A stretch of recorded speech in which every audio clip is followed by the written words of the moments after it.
공부한 것처럼 너희가 빛과 소금이라는 것은 단순히 성도들에게 이 세상에서 빛과 소금으로 살아내야 된다는 어떤 도덕적, 윤리적 권고나 교훈이 아니라는 것을 여러분에게 말씀을 드렸습니다. 이미 앞에서 팔복을 통해 배웠듯이 팔복은 우리가 세상에서 그러한 삶을 살아낼 때 천국이 되고 우리의 복이 된다는 내용이 아니라 이미 복받은 자들의 그 이 땅의 삶의 현실이 8가지 그런 복으로 드러난다는 것을 배웠습니다. 그 내용을 다시 다른 방면으로 설명한 것이 바로 소금이다, 빛이라는 내용이란 말입니다. 따라서 하나님의 영원한 언약을 상징, 너희는 소금이라는 이 말은 하나님의 영원한 언약에 잡힌 언약 속에 있는 하나님의 백성들은 하나님의 그 은혜의 왕노릇에 의하여 이끌려 가게 되는데 그 역사 속의 현실은 마치 심판과 저주의 삶을 타는 것처럼 살게 된다는 거예요. 다시 말하면 십자가의 삶, 자기 부인의 삶의 모습으로 나타나기 때문에 소금의 또 다른 모습이 하나님의 심판과 저주를 상징하는 염전, 소금 구덩, 즉 소돔과 고모라가 소금 구덩이 되는 그런 내용들이 기록되어 있지 않습니까? 그런 모습으로 세상에 드러난다는 것입니다.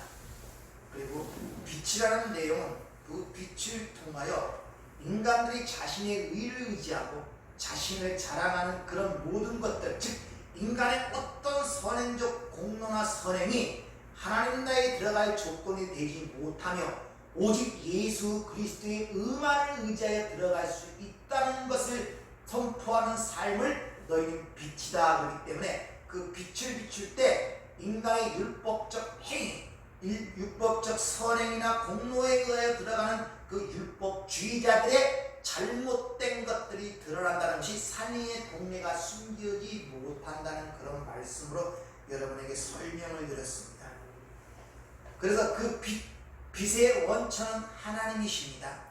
그 하나님이 이 땅에 육신, 빛 대신 그 하나님이 육신을 입고 이 땅에 오신 사건이 성육신 사건이고 그분이 예수 그리스도십니다.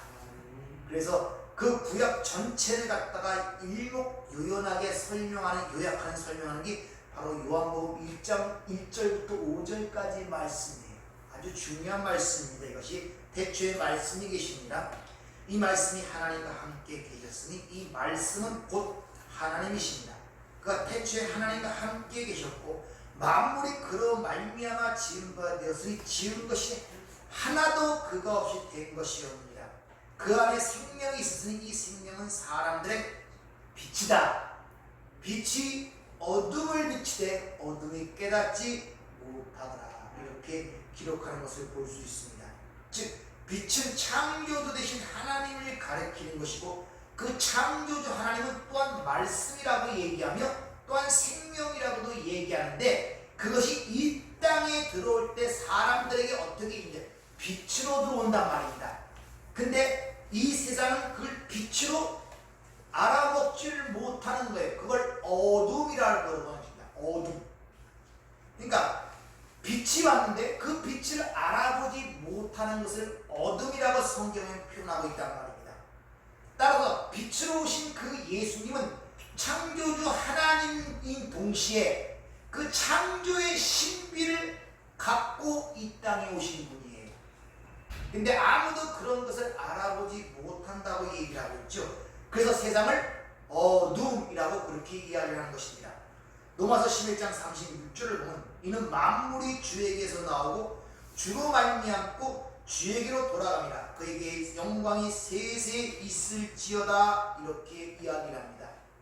이렇게 빛 대신 그 하나님이 이 땅에 오셨는데 인간은 아무도 그것을 빛으로 또 다른 말로 생명으로 인지하지 못하더라 이런 말이에요. 이 말은 그 영원하신 하나님은 유한한 이 세계의 인간들이 그걸 감지하지를 못한다는 거예요. 인식하거나 이해할 수가 없는 거예요. 우리 인간의 힘으로는. 그래서 그 장벽을 제거하기 위하여 하나님께서 그 아들을 이 땅에 우리와 똑같은 육신의 모양으로 입고 보내신 것입니다. 여러분이 그런 것들을 잘 이해하셔야 돼요. 하나님께서 첫 자신을 드러내는 것이 이 보이는 세상으로 이 땅에서 보였어요. 내가 누구인지를. 근데 그 보이는 세상을 통하여 하나님을 알지를 못하는 거예요. 그 다음에는 그 세상을 압축한 것이 뭐냐? 성전이라는 것입니다.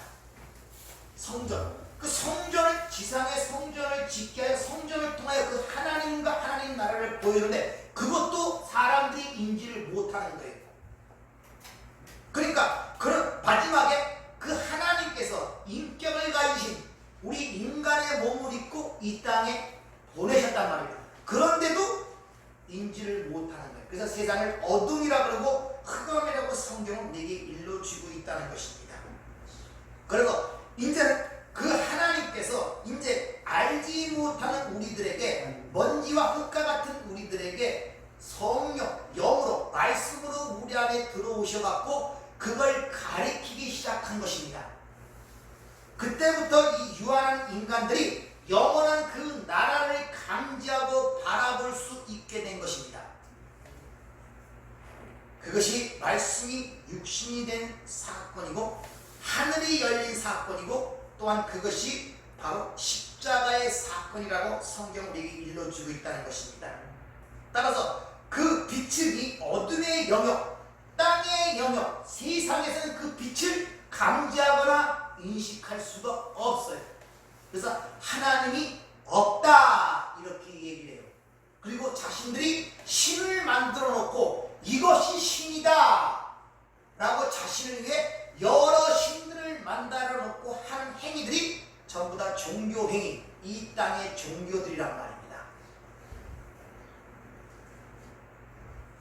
따라서 이 말은 절대 빛을 이 세상은 못 알아보는 게 정상입니다.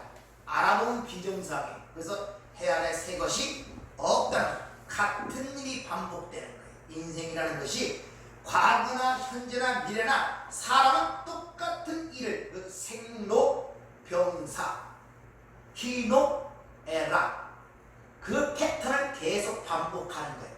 단지 문명이 좀 발달되면 먹는 것이 다르고 입는 옷이 좀 다를 뿐이지 똑같아요. 예나 지금이나.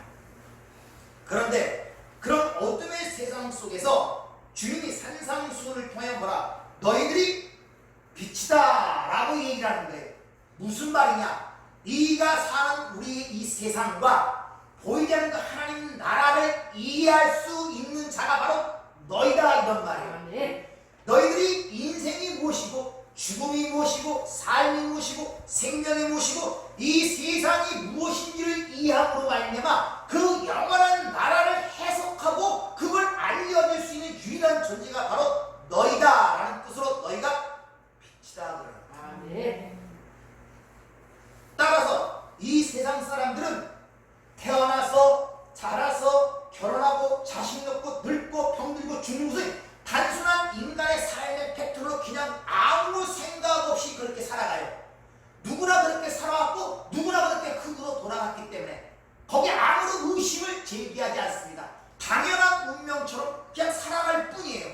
그런데 빛이 된 하나님의 백성들은 그걸 통해 하나님의 구원의 원리를 이해하기 시작하고 그걸 통해 하나님 나라가 무엇인지를 알기 시작하는 거예요. 그래서 성경은 예수님을 우리의 남편, 우리를 자식, 하나님을 아버지라는 칭호로서 우리에게 접근을 하고 그걸 가르쳐주고 있단 말입니다. 그래서 여러분의 삶을 잘 보면 그 탄생서부터 죽음까지 모든 과정이 하나님 나라에 어떻게 들어가는 구속의 원리가 그 안에 담겨 있단 말입니다. 단순한 이 땅에서 먹고 마시는 문제가 아니라 거기에 그거는 짐승과 다를 것이 무엇이 있습니까? 먹고 마시고 자고 먹고 마시고 자고 먹고 마시고 자고 궁극적 지질이 어디입니까? 죽는 거예요. 해안에 새 것이 없는 세상에 해안에 새 것들이 드러나기 시작하는 거예요. 그래서 새로운 피조물이라고 성경은 우리에게 일러주고 있단 말입니다. 이 산상순이 어디서부터 시작되냐? 산에서부터 시작이 돼요. 산에서부터. 즉 마태는 그 산이 예수님의 산상수가 밀접한 관계에 있는 산임을 의미하기 위해서 산에서 가르치기 시작한 것부터 팔보기 시작되는 거예요. 근데 성경에 산이 두 개가 있습니다. 그 하나가 율법의 산인 시내산, 하나는 은혜의 산인 시온산, 이렇게 얘기합니다. 그런데 그 거룩한 성 새 예루살렘이 계시록에 보면 하늘에서 내려오죠. 그것이 시온산이란 말입니다. 그러니까 그 하늘에 있는 은혜의 산 시온산과 이 땅에 있는 그 예루살렘 성이 있던 시내산에 있던 그 산과 다른 것이 아니라 같은 거란 말입니다. 같은 건데 인간의 눈에는 그 시온산이 시내산으로 오해되어지고 있는 거예요. 오해되어지고 있단 말입니다. 그래서 비유로 말씀하신다 그러죠. 복음을 미스테리온, 비밀이라 그래요. 그래서 아무나 그걸 못 알아먹는 거예요. 다른 것으로 본단 말입니다. 자, 남자, 여자가 있죠. 우린 다른 걸로 봐요. 다른 성으로 보고 너도 인간이고 나도 인간으로 봐요. 성경은 남자, 여자가 하나가 됐을 때 그것을 사람이라 그래요. 아시겠습니까? 나 혼자만은 성경이 말하는 사람이 아니란 말입니다. 반쪽, 기다가 반쪽. 근데 하나가 됐을 때만이 사람이에요. 근데 인간들은 그걸 못 보고 너도 사람, 나도 사람이니까 싸우는 거예요. 내 주장, 너 주장. 따로 인격 아니에요. 하나가 됐을 때 올바른 인격이고 그것을 사람, 아담이라 그러는 것입니다. 그걸 알지 못하니까 부딪히고 싸우는 거예요. 전부 다 내가 하나님처럼 내가 기준이 되고 내가 평가의 잣대가 돼갖고 그거에 남들을 다 판단하기 시작하는 거예요. 너는 옳고 나는 괜히, 너는 뭐 전부 다 자기가 하나님이에요. 그러다 보니까 싸우는 거예요. 왜? 그 사람도 사람이고 나도 사람이라는 뜻으로 서로 똑같은 기준으로 괜찮은데 기준이 다르거든요. 나는 기준을 이렇게 갖고 있고 저 사람은 기준을 이렇게 갖고 있어요. 그러니까 서로 부딪힐 수밖에 없다는 것입니다. 자, 시편 121편 1절을 보면 내가 산을 향하여 눈을 들리라. 너희 나의 도움이 어디서 올고 나의 도움이 천지를 지으신 여호와께서다. 산을 향하여 눈을 들리라. 나의 도움이 바로 거기서 오는데 그 산은 하늘나라에 있는 시온산, 즉 새 예루살렘을 이야기하고 있단 말입니다. 그 새 예루살렘이 이 땅에서 인간들에 의하여 시내산, 율법의 산으로 오해되어지고 있는 거예요. 그 내용을 이렇게 잘 가르치고 있습니다. 갈라디아서 4장 21절 26절을 보면은 이런 말씀이 있습니다. 내가 말하라. 율법 아래에 있고자 하는 자들아, 율법을 듣지 못하였느냐? 기록된 바 아브라함에게 두 아들이 있으니 하나는 여종, 하나는 자유하는 여자에서 낳았다 하였으며 여종에게서는 육체를 따라 낳고 자유는 여자에게서는 약속을 말미암으리라. 이것이 비유니 이 여자들은 두 언약이라. 하나는 신의 산으로부터 종을 낳은 자니 곧 하갈이라. 이 하갈은 아라비아에 있는 신의 산이라. 지금 있는 예루살렘과 같은 곳이니 그가 그 자녀들과 더불어 종노릇하고 오직 위에 있는 예루살렘은 자유하니 곧 우리 어머니라. 이렇게 얘기합니다. 율법과 은혜가 대조되고 신의 산과 시온산이 지금 대조되면서 지금 우리에게 지금 보여주고 있단 말입니다. 근데 그 예루살렘 위에 진짜 시온이 삼고 있는 그 의미가 있다는 거예요. 다시 말하면 단순히 우리가 동물처럼 남자 여자가 만나갖고 그냥 생명이 태어나서 이 땅에 먹고 마시고 그러다 사는 것이 아니라 그 생명 자체 하나님이 갖고 있는 의미가 있단 말이에요. 이게 하나님의 형상대로 창조받았다는 거예요. 이것이 우리가 만약 단순히 짐승처럼 산다면 이것처럼 험한 일이 없단 말입니다. 그저 먹고 마시다 사는 이게 무슨 의미가 있겠냔 말이에요. 도대체 짐승과 다를 바가 없잖아요. 개와 다른 게 뭐 있습니까? 그 문제를 갖고 산다면 오히려 개보다 못한 삶에 개는 불평과 원망이나 없죠. 우리는 마음의 고민과 범민과 갈등과 괴로움과 불안과 두려움, 시기, 질투, 미움, 살인, 증오 더 못한 삶을 사는 게 인생이란 말입니다. 모르면 따라서 우리 안에 담겨진 그 하나님의 원리를 우리가 깨달아야 돼요. 뭐가 다른가? 그래서 인간의 창조와 짐승의 창조가 성경에 다르게 나타나요.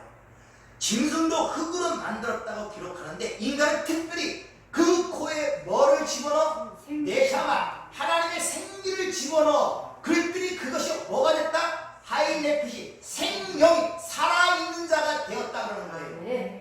그걸 우리가 깨달아야 돼. 그걸 받은 자들은 하나님으로부터 받았기 때문에 하나님을 알아볼 수가 있단 말입니다. 근데 그것을 거부했기 때문에 인간이 다 죽어버린 것이고 하나님이 없다 그러는 거예요. 이게 죽은 자의 특징이란 말입니다. 그래서 예수의 십자가를 통하여 그 영이 다시 우리 안에 들어와 버린 거예요. 그래서 하나님을 인식하기 시작하는 거예요. 이 세상이 하나님의 주권 아래, 하나님의 통치 아래 움직여가고 있다는 걸 보기 시작하는 거예요. 인생 전체가 하나님의 손아귀에 있다는 걸 깨닫고 겸손한 자가 되기 시작하는 거예요. 그리고 인간들이 얼마나 무지하고 우매하고 사는가를 깨닫게 되는 거예요. 자, 여기 산 위의 동네라는 이 동네라는 단어가 폴리스라는 단어입니다. 이것이 도시, 시티. 그러니까 산 위의 동네라는 것은 집 맺혀 있는 조그만 마을이 아니라 도시예요, 도시. 이 산이 있는 동네. 그 단어가 똑같이 나오는 곳이 있는데 계시록 21장 2절 내가 보매 거룩한 성 새 예루살렘이 하나님께로부터 하늘에서 내려오니 그 준비하는 것이 신부가 남편을 위하여 단장한 것 같더라. 그래서 거룩한 성 폴리스라는 단어가 똑같이 쓰인단 말이에요. 따라서 거룩한 성 새 예루살렘은 바로 산 위에 있는 동네를 상징하고 있는 거예요. 자, 보이지 않는 하나님이 영적으로 감지하지 못하는 그들에게 자신을 이렇게 가르치려고 해요. 근데 어떻게 가르칠 방법이 없어요.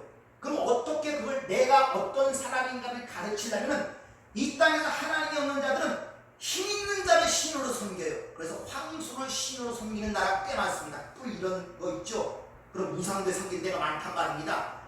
그걸 힘 있는 그것을 신으로 섬겨요. 그러면서 거기에 제사를 지내고 거기서 복을 달라고 빌고 한단 말이에요. 그럼 그들 수준에서 신이 무엇인가를 가리키려면 그들이 신이라고 섬겨있는 송아지를 통해서 알려주는 수밖에 없단 말입니다. 처음에는 그러잖아요. 그들의 인식 수준이 세상에 살고 있기 때문에 야 그걸 신으로 섬기는데 그럼 아무것도 모르는 게 그들에게 뭘 어떻게 가르치겠습니까? 그들이 신이라고 생각하는 것을 통하여 바로 내가 그러한 자랑을 가르칠 필요가 있단 말입니다. 따라서 여러분은 이 땅에 태어나서 이 땅에서 배우고 이 땅의 삶을 지금 영위하고 있단 말입니다. 여러분의 지식 체계와 여러분의 모든 것들은 이 땅에서 형성된 것들이에요. 영원한 것들이 아니라. 그럼 그 영원한 것들을 가르치기 위해서는 여러분이 이 땅에서 경험하고 채우고 배운 것들을 통하여 하나님의 자신을 가르치는 방법밖에 없는 거예요. 그렇게 알아먹을 때 인생이 뭔가를 알게 되는 거예요. 사람이 뭔가를 알게 되는 거예요. 왜 사는지를 알게 되고 왜 죽는지를 알게 되고 생명이 무언가를 진정 깨닫게 된단 말입니다. 그걸 모르면 그냥 먹고 마시고 자고 먹고 마시고 자고 먹고 마시고 자고 내중에 묘비명에 잠들다 라고 끝나버리는 거예요. 그래서 이 땅에서 왕처럼 살고 신처럼 군림했던 모든 왕들의 무덤이 큰 이유가 뭔지 아십니까? 인생의 허망함을 보여주는 거예요. 여러분 이집트 그 피라미드 속에 발견된 시체 보니까 바싹 마른 미라를 뭘로 덮어놨습니까? 황금. 그 보기 좋습니까? 바싹 말라버린 그 미라 죽은 데다 황금으로 아무리 치장을 한들 무슨 소용이 있냔 말이에요. 근데 인생들이 지금 그 일을 위하여 오리를 하고 있는 거예요. 동장 5개가 있으면 뭐하고 집이 100채가 있으면 뭐하냐 말입니다. 자기 몸이 죽어가고 죽음을 향하여 가고 있는데 자기의 종말과 목적지를 의도적으로 잊으려고 해요. 생각을 안 하려고 그래요. 가면서도 안 할라. 아니 생각 안 한다고 별로 안 갑니까? 다 누군 종말을 향하여 지금 걸어가고 있단 말입니다. 근데 생각을 안 하려고 그래 자꾸. 그래서 파닉하는 거예요. 향락에 빠지고 술에 빠지고 도박에 빠지고 마약에 빠지고. 왜? 잠시 조용하면 그 두려움이 엄습해갖고 살 수가 없어요. 그래서 교도소 속에서도 죄를 진 사람은 어디로 보냅니까? 독방으로 보내요. 거기 가면 아무도 없고 대화하는 사람도 없고 아무도 없거든요. 허망함이 들기 시작합니다. 그게 진짜 고통이에요. 매를 맞고 두드러 맞는 게 고통이 아니라 그 진짜 실상을 당할 때 거기로부터는 허무함과 허망함이 진짜 삶의 고통이란 말입니다. 그 무서움이라는 것은 모르기 때문에 그래요. 모르기 때문에. 그런 자들에게 하나님께서 찾아오셔서 바로 그렇게 의미를 갖게 되고 하나님의 섭리를 하게 되면 삶의 구석구석 모든 부분에 있어서 하나님의 은혜를 캐치하게 되고 보이지 않는 하나님의 섭리의 손길을 캐치하게 돼요. 다시 말하면 이 역사를 읽어내고 인생을 읽어낼 수 있는 안목이 열리기 시작한단 말입니다. 그렇게 되면 우리가 앞서 배운 것처럼 나도 긍휼히 여김을 받아야 돼요. 너도 긍휼히 여김을 받아야 돼요. 너나 나나 흙인데 누가 누굴 탓하고 누가 누굴 잘났다고 얘기할 수 있겠냐 말입니다. 이렇게 긍휼히 여기는 마음이 생기는 거예요. 그때 평화라는 것이 비로소 오는 것입니다. 모든 장벽과 신분과 위치가 다 사라져버리는 거예요. 세상 속담도 이오십보로 소백보라는 말이 있죠. 뭡니까? 그거나 이거나 매일반이에요. 근데 인간들은 끊임없이 똥 묻은 게 겨 묻은 게 남는 식으로 계속 자기는 모르고 남을 탓하고 살아가는 게 인생살이란 말입니다. 자기 탓은 하나도 없어요. 그래서 인간만이 자기 얼굴을 보지 못해요.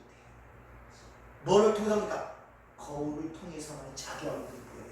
내 얼굴에 뭐가 묻은지 모른다니까요. 스스로는 거울을 통해서만이 얼굴을 확인할 수 있지 하나님의 말씀을 통해서만이 내 얼굴에 뭐가 묻어있는 줄을 안단 말입니다.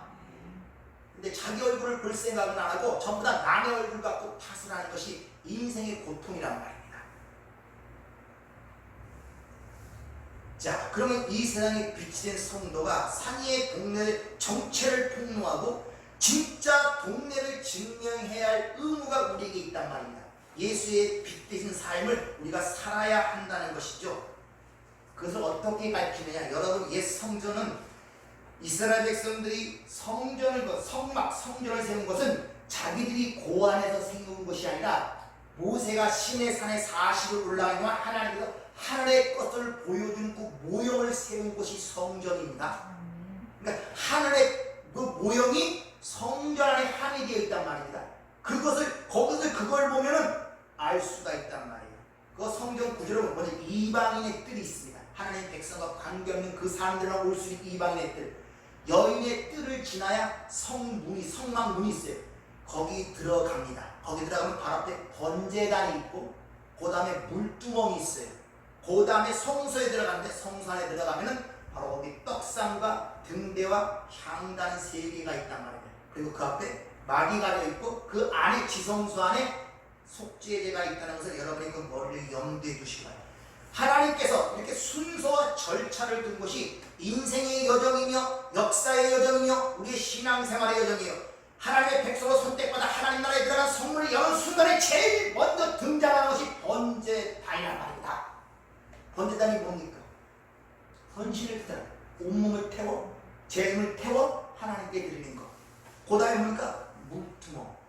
깨끗하게 손을 씻어만 들어갑니다. 그 안에 들어가서 등잔대와 떡상과 그런 것들이 우리에게 주어지는 것입니다.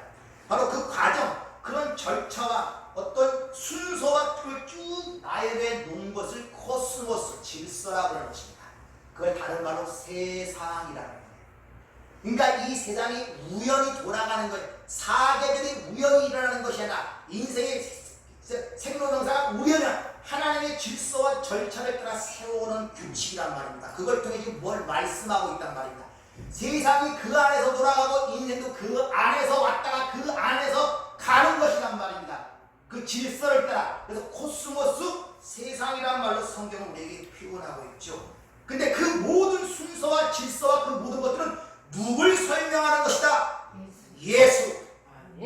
이 세상이 나로 말미암아 지음바 되었고 내게로 돌아온다고 그러죠. 보이는 것들과 보이지 않는 것들과 땅에 있는 것들과 땅에 있는 것들과 정사와 권세와 통치와 모든 것이 누구를 위하여? 예수를 위하여.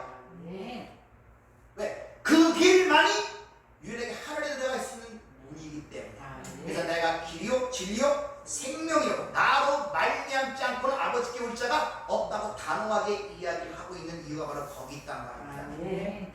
따라서 이 세상의 빛이 상징하는 것이 무엇인가가 계시록 1장 20에 보면 내가 본 것은 내 오른손에 7별의 비밀과 7 금촛대라. 7별은 7 교회의 사자여 7 촛대는 7 교회다. 그러니까 그 등장, 세상의 빛으로 등장하는 그 7 촛대, 7이라는 것은 완성의 숫자를 얘기합니다.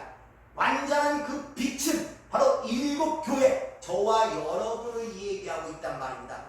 우리를 통해서만이 이 보이는 세상과 보이지 않는 세상을 해석하고 이해할 수가 있단 말입니다, 여러분들. 그러니까 세상 사람이 보는 관점으로 똑같이 보시면 안 돼요. 그래서 절대 세계관과 가치관과 인생관이 변하지 않으면 하나님의 말씀을 올바르게 이해할 수가 없단 말입니다. 자, 그럼 그 예루살렘 성전, 즉 세상의 빛으로 살아가게 되는데 어떻게 살아가게 되는가? 그것이 바로 물론 우리가 살아가는 것이 우리의 의지와 노력이 아니라 하나님의 은혜의 왕노릇에 의하여 끌려갑니다. 또 다른 말로 박해, 디옥, 하나님의 왜요?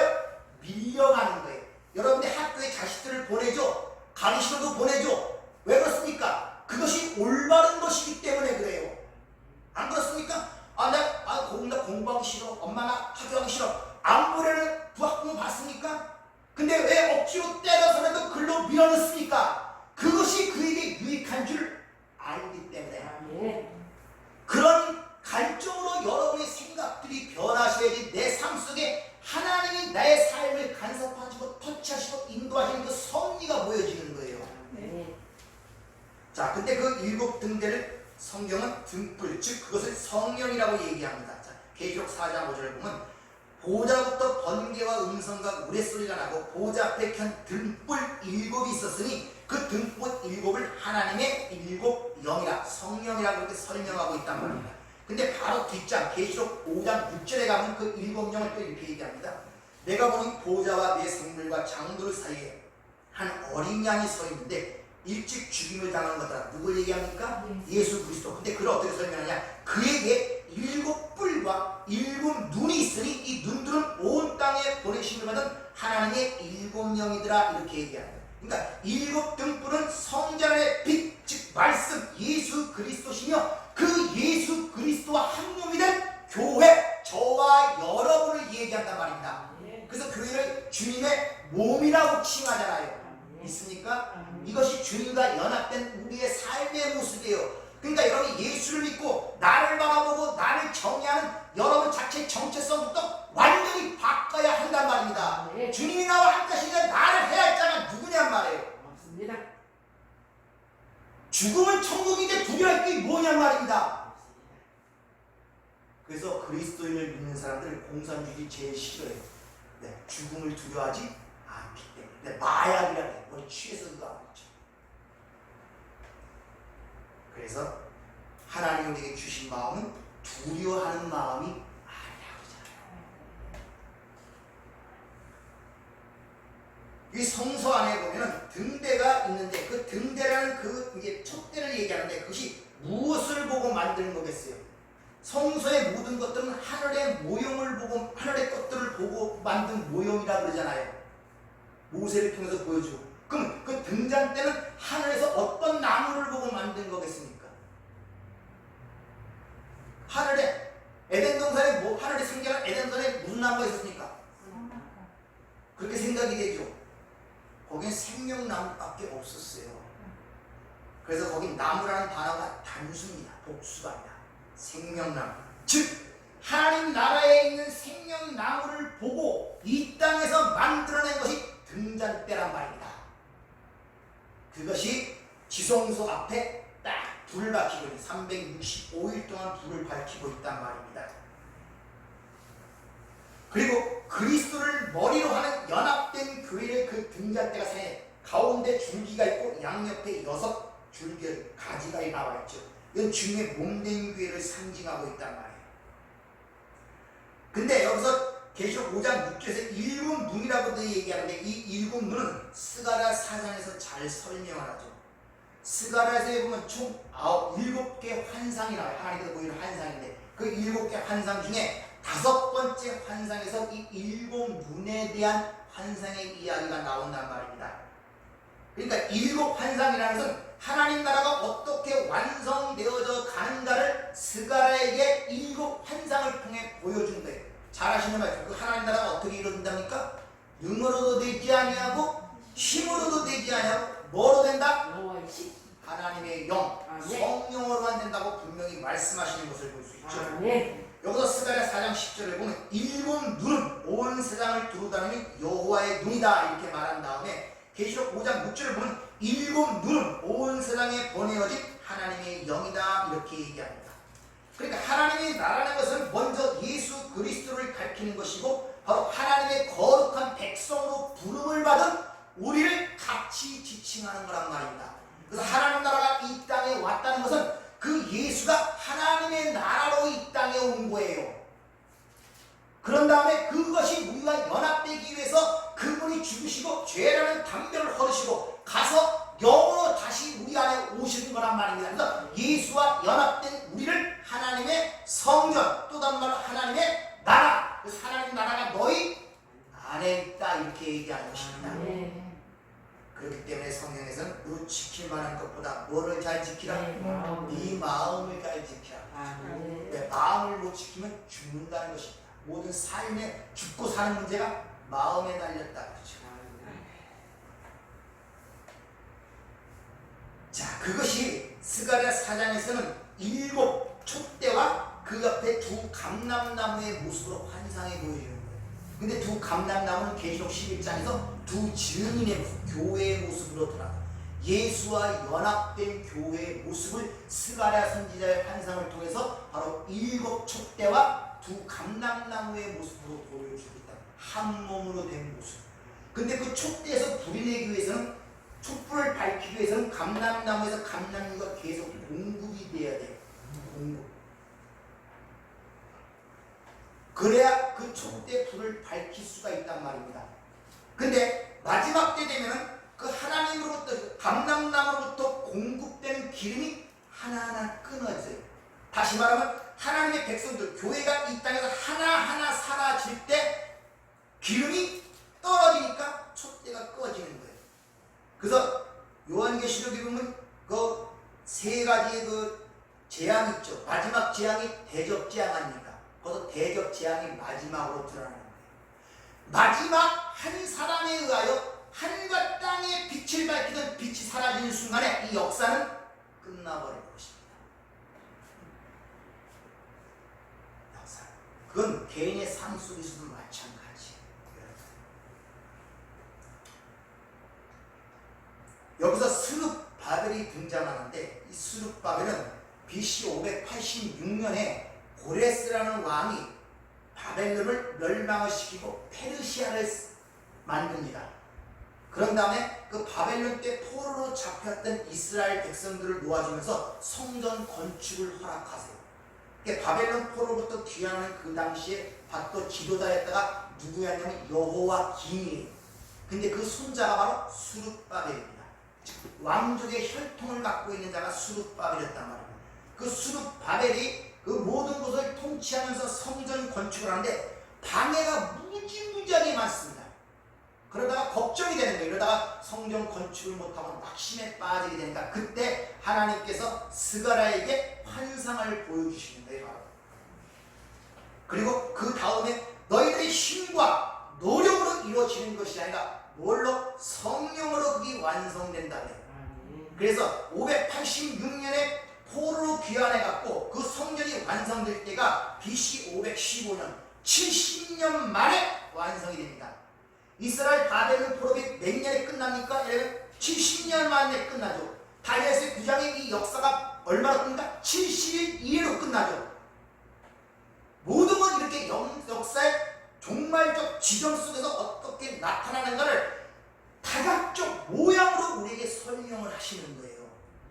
따라서 구원이라는 것을 여러분이 제대로 알고 이해를 한다면 꼭 성경 말씀만 봐서 이해하는 것이 아니라 내 삶 자체가 그것을 지금 살아가고 경험하고 배우는 과정 속에 있단 말입니다.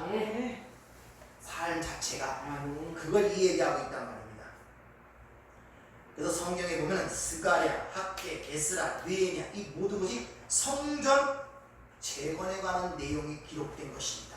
성전 재건이라는 것은 뭡니까? 옛 성전이 무너뜨리고 새 성전이 세워지고 옛 사람이 사라지고 새 사람이 세워지는 것을 여러 방도로 얘기하는. 그래서 누굴 탄생시키냐? 하나님의 백성들. 이 땅에 누구? 교회를 탄생시키는 거예요. 그래서 오순절날 성령이 그에게 강림하자 바로 거기에 교회가 탄생되고, 그것을 사도행전 2장을 통해서 우리가 볼 수 있죠. 그래서 주님이 오셔서 이 성전을 헐라.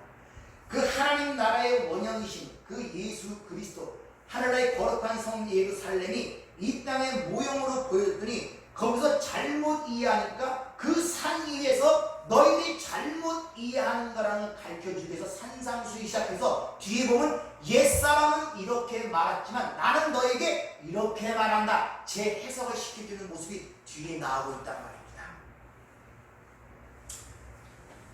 이같이 언약이 완성되는 시점에서 어떤 일이 일어나냐면 등대의 불이 더 이상 피지 못하고 켜지지 못하고 하나하나 꺼지기 시작하는 거예요. 왜? 교회 하나님의 백성들이 하나하나 하나님 나라로 가기 시작하는 거예요. 마지막 하나가 떠났을 때 기름이 끊어지면서 그 등잔대가 쏟아져 버리는 거예요. 이 역사의 종말인 것입니다. 그래서 요한계시록 마지막 재앙이 7 대접 재앙으로 드러나는 이유가 바로 거기 있다는 것입니다. 여러분들이 이렇게 7 대접의 불이 꺼지면 더 이상 진리를 알아볼 수 있는 자가 세상에 하나도 없어요. 하나도. 그래서 지금 이 과학 문명과 문화가 엄청나게 발달되죠. 이것은 성경과 배치되는 것이나 성경의 말씀이 더 명확함을 우리에게 일러주고 있는 것입니다. 이미 과학 문명이 발달해 이 지구가 중심이 아니라 지구는 하나의 요만한 먼지에 불과한 위성에 불가하구나 지금 과학적으로 밝혀지죠. 이미 성경에서 이야기를 하고 있다니까요. 천문의 많은 경이 발견되기 전에 오리온자리, 삼성자리 이런 별자리 많은 경우로 발견하기 전에 이미 성경에 기록되고 있다니까요. 아모스서서 한번 보세요.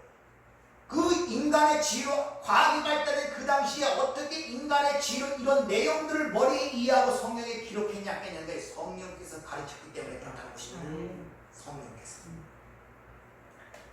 따라서 이 역사, 또 다른 말로 내 개인의 인생, 역사, 사회, 국가, 이 세상이 존재하고 어떻게 시작되고 어떻게 끝날 건가, 이 모든 것을 이해하고 판단하여 해석하고 전해줄 수 있는 것이 바로 저와 여러분 세상의 빛이다라는 그 말이에요. 근데 그 말을 하면은 그들이 그걸 알아듣는 것이 아니라 핍박을 한다니까요. 그러니까 내가 그리스도인 삶을 살면은 저들이 내 삶을 보고 하나님께 영광을 돌린다 그런 생각하지 마세요. 그들은 못 알아먹어요. 못 알아먹는다니까요. 여러분. 왜냐? 그들의 삶이 그들이 자랑하고 그들이 생각하는 모든 개념들을 깨기 때문에 그래요. 가장 훌륭하게 산 이 세상의 성인 군자들 있지 않습니까? 성이나 친성관이나 오전에도 말씀드렸죠. 그 사람들이 이 인류를 위해서 사람을 위해서 얼마나 헌신하고 그런 삶을 살았습니까?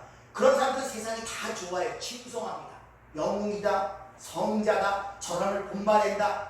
그렇게들 알고 살아가는 그들 속에 들어가. 아니다! 인간의 의로, 인간의 행위로, 인간의 공로는 절대 하나님 나라가 들어갈 수 없고 하나님은 예수의 의만 받아줄 수 있어. 따라서 너는 죄인됨을 고백하고 예수의 의만을 붙잡아야 돼. 얘기했을 때 그들이 뭐라고 하겠습니까? 저기 미쳤나 하고 돌 던지는 거예요. 그래서 십자가의 삶, 자기 부인이 되지 않고는 자신을 따를 수 없다고 주님 친히 말씀하신 이유가 바로 거기 있는 것입니다. 그러나 여러분, 애통하는 자는 복이 있나니 뒤에 붙죠. 뭐합니까? 누구의 위로? 하나님의 하나님의 위로를 받으려. 아멘. 사람으로부터 위로? 시시각적 변해요. 사람으로부터 칭찬? 아이고 한마디 싫은 소리 해봐야 뺨이 오지. 사람으로부터 위로받지 마세요. 하나님으로부터 위로받기를 바랍니다. 하나님의 평화를 받기를 바랍니다. 하나님의 능력으로 살아가시길 바랍니다. 사람은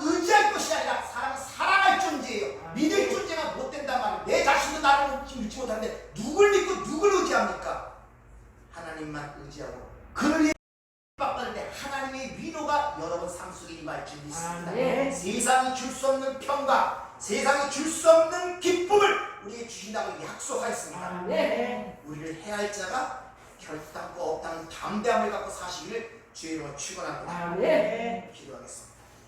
은혜롭고 자비로우신 아버지, 참 미약한 인생들 왜 그렇게 교만하게 사는지 모릅니다. 마치 내가 사는 것처럼 사는 사람들이 너무나 많습니다. 손끝에 가시가 닿고도 그 아픔을 참지 못하고 고통스러워하며 원망을 쏟아내는 이 연약한 인생들을 불쌍히 여기셔서 하나님 백성으로 삼으셨으니 주님, 우리가 세상으로부터 자유로운 마음을 가질 수 있도록 진리를 알게 하시고 성령의 능력으로 세상을 살아가면서 세상으로부터 두려움과 근심과 염려로부터 벗어나 자유로운 삶을 살며 그 하나님 나라의 평강과 하나님 나라의 기쁨을 맛보며 살아가는 저희가 될 수 있도록 은혜를 허락하여 주시옵소서. 예수님 이름으로 기도하옵나이다. 아멘.